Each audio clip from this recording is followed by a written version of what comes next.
I'm Sarah Breen. And I'm Emer McLysaght, and we're here for a round of Ask Aisling. Owen Murphy and posh politicians. What does Aisling think?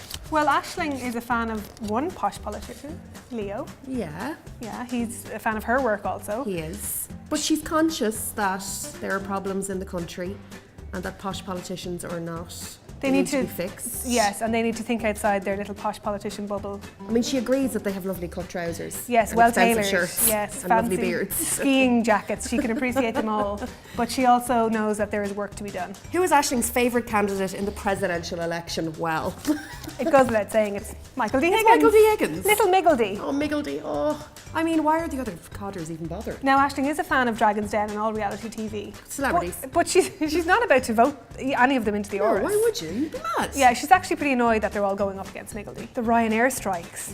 Would they put Aisling off flying? Absolutely not. The deals are too good. The deals, the bargains are too good. She will fly to the next country over and get the bus rather than pay the Aer Lingus prices. Although she's concerned about, there's constantly changing rumours about, well, now you're allowed to bring your handbag, now your handbag has to be, or they'll weigh it up your hole. She lives in fear of the day that Michael O'Leary starts charging to use the toilets on the planes. Aisling's thoughts on how the government can sort out the rental crisis. Oh God. Well, actually, maybe we should just $1 million have Aisling question. Well, it's pretty simple actually. Build more houses. Cop on, build more houses. Cop on, get the finger out. out. Stop buying fancy trousers. Aisling is well aware of housing issues that affect people from all kind of levels of society. She's come up against them herself. Her friends have come up against them.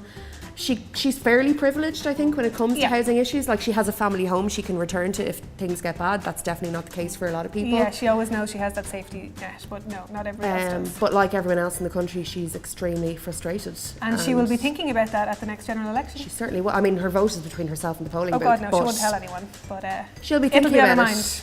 Would Aisling enter politics? I'd say she might if someone suggested it to her down the pub. She's quite heavily involved in the Tidy Towns, an offshoot of her mother being heavily involved in the Tidy Towns, and that could turn into local politics. And I think when you're from down the country and when you're rural, local politics are really important to you, and people like take the piss out of pothole politics, but it's important to people. It's important. Somebody has to fix the potholes. And you know, she's got great people skills. She's brilliant at small talk. Yeah. So why wouldn't she? Vote Aisling. Vote Aisling. Okay, we drank the pint of questions, so thanks for playing. Ask Aisling. And let's do a wink. Could you wink? Sarah can't wink. I can't wink, so that's what. So you can't tell.